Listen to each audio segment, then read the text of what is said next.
Hello students, Professor Nugent here. In this video, we are going to discuss deterministic and stochastic trends. We have seen that a trend is a long-term movement in the tendency in the data. A deterministic trend is a non-random function of time. An example of this could be a very simple model of relative sea level change, RSLC, relative sea level change, between T1 and T2. So the relative sea level change between time periods T1 and T2. You can model this as the historic rate of sea level change, alpha, in terms of meters per year or feet per year, and the difference in the number of years between T1 and T2, so that would be T2 minus T1, plus a coefficient beta, which is the quadratic increment to the historic rate. And this would be T2 squared minus T1 squared. Beta would be different for the different relative sea level change scenarios, whether you're looking at the historic rate or you're looking at a different projection that may be based on, for example, the different projections for carbon emissions. And so this is a very simplistic model, a deterministic model that is a non-random function of time, although in and of itself does involve a randomness component in the way that this coefficient b is parameterized. A stochastic trend is random and varies over time. An important example of a stochastic trend is a random walk. A random walk is given by this formula, where yt is equal to yt minus 1 plus some additional random component ut, where ut is serially uncorrelated. So if yt follows a random walk, then the value of y tomorrow is equal to the value of y today plus some unpredictable disturbance. Here are 4 artificially generated random walks where the number of time periods is 200. So you can see that these artificially generated random walks look quite distinct. You have a downward trend here, downward trend here, upward trend here, upward trend here, and you can see that the troughs and the peaks are quite different. Now, how would you produce a random walk on the computer? Well, this would be based on how you draw that disturbance ut. From what kind of a distribution? You would use some sort of random number generator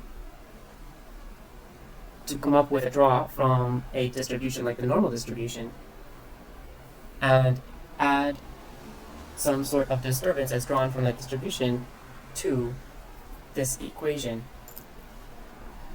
here. There are 2 key features of a random walk. The forecast of y for t plus h, that is the h step ahead forecast given data up to t, is equal to y at t. So your best prediction of the value of y in the future for each step ahead forecast, maybe a 1 step ahead or a 4 step ahead forecast, it's going to be equal to the value of y today. That's the best prediction that you can do when you're working with a random walk. To a first approximation, log stock prices follow a random walk. Or more precisely, stock returns are unpredictable, so that the best prediction that you can do for predicting what the stock price will be tomorrow is to say that it will be equal to today. So that is the first key feature. Now let's talk about the second key feature.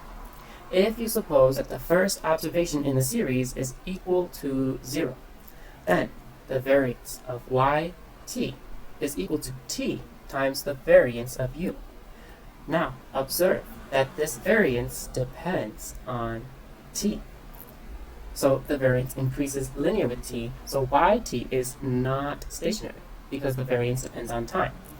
The definition of stationarity is that all the probability distribution of y is constant over time. So the mean, the expected values, the variances, kurtosis, skewness, all of these things are constant over time. But that's not what's going on here with a random walk. The variance depends on time. It is increasing linearly with time. Now there's another kind of random walk, and that is a random walk with a drift. Given by this formula here next to the big rainbow star, yt is equal to beta naught plus yt minus 1 plus ut, where ut is the serially uncorrelated random disturbance. The drift is beta naught. So if beta naught is not equal to 0, and that's something that you could test using a statistical test, then yt follows a random walk around a linear trend. And you can see this by considering the h step ahead forecast, that the forecast of yt plus h given theta through t is equal to beta naught times h plus yt. The random walk model, with or without a drift, it's a good description of stochastic trends in many economic time series. Where we are headed is the following practical advice. If yt has a random walk trend, then delta yt, so yt, or delta yt, that's equal to yd minus yt minus 1, is going to be stationary. And regression analysis should be undertaken using delta yt, not yt, because yt is not stationary, but delta yt is stationary.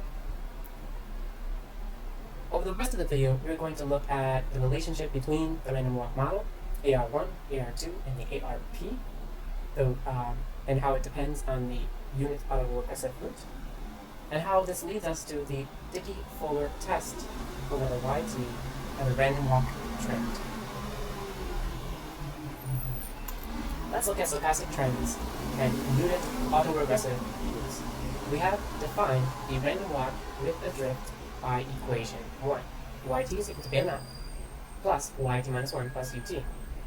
An AR1 model is given by equation 2, where beta 1 is the coefficient on yt minus 1.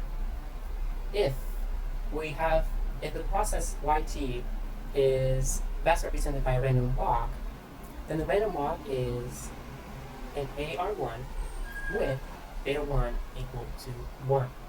This special case of beta 1 equal to 1 is called a unit root. When beta 1 equals 1, the AR1 model simplifies to delta yt equals to beta naught plus ut. Now, the unit root terminology comes from considering the equation 1 minus beta 1 times c equals 0, and the root of this equation is z equals 1 over beta 1. This root, z, equals 1 if beta 1 equals 1. Let's look at the unit roots in an AR2 model.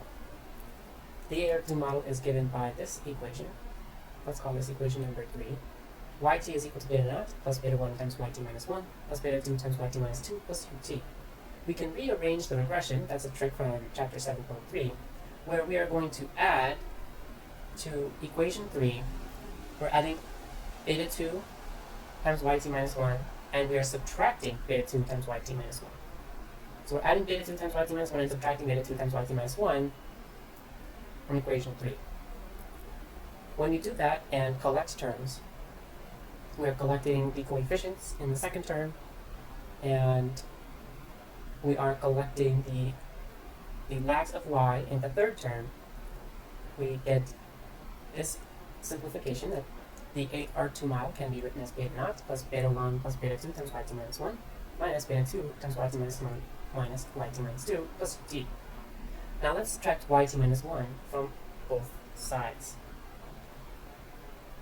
Observe the change in the second term. We have subtracted yt minus 1 from both sides, so we have a minus 1 in this part of the second term, and we have subtracted yt minus 1 from this side as well. Now yt minus 1, yt minus yt minus 1, that's equal to delta yt.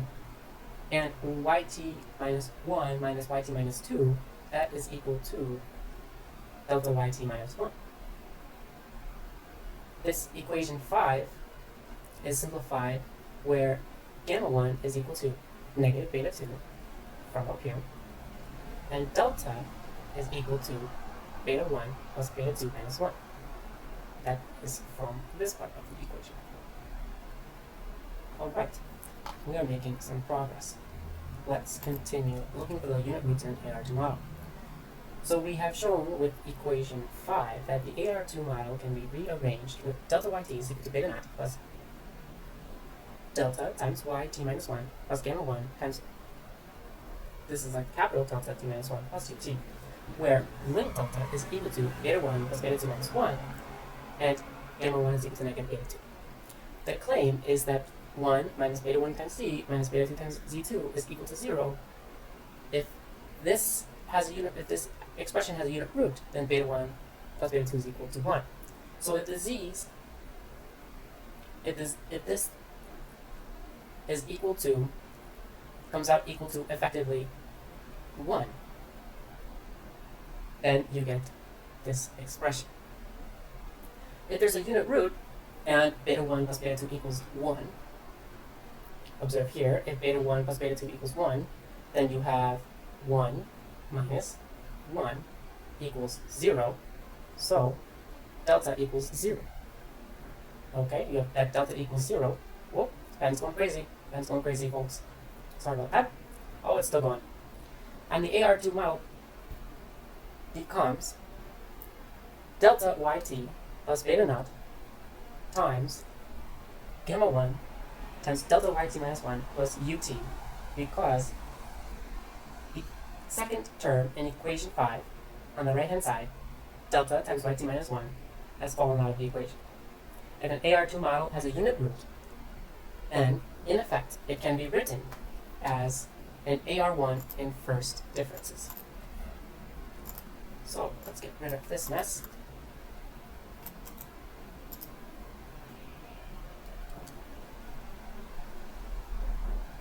And we are back on track. So observe that when delta is equal to 0, this term drops out, and you are left with an AR1 in terms of first differences, where you have the first difference of yt minus 1 on the left hand side, and then the lagged first difference on the right hand side.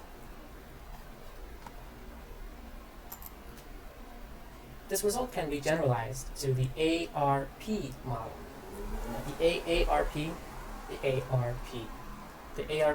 recall, is given by the equation on the top of the slide. Let's call that equation 6. ARP is the autoregressive model with p lags, so yt is equal to beta naught plus beta 1 times yt minus 1 plus beta 2 times yt minus 2, all the way through beta p times yt minus 1 plus ut. We can rearrange this regression in the very same way as we did in the previous few slides, where we have delta yt on the left hand side plus beta naught, that's equal to beta naught plus delta times yt minus 1 plus gamma 1 times delta yt minus 1 plus gamma 2 times delta yt minus 2, so on and so forth, through gamma p minus 1 times delta yt minus p plus 1. Where delta here, this is actually beta 1 plus beta 2 all the way through beta p minus 1 minus 1. Minus 1. And why is it minus 1? Well, because we have subtracted yt minus 1 from both sides, so that we have delta yt here. And gamma 1 is equal to negative beta 2 through beta p, so on and so forth. So the autoregressive model with p lags can be written as we have shown in equation, let's call this equation 7 now. And delta is equal to beta 1 plus beta 2 all the way through beta p minus 1 minus 1. Well, if there's a unit root in the ARP model, then delta is going to be equal to 0. And the ARP model becomes ARP minus 1 model in first differences, just like the AR2 model becomes the AR1 model in first differences. So if delta is equal to 0, because we have a unit root, so some of these coefficients equal to 1, this term drops out, and what you have is an ARP minus 1 model in terms of the differences. Okay, so this concludes our discussion on stochastic trends. Stay tuned for the next video, in which we will discuss what problems are caused by trends.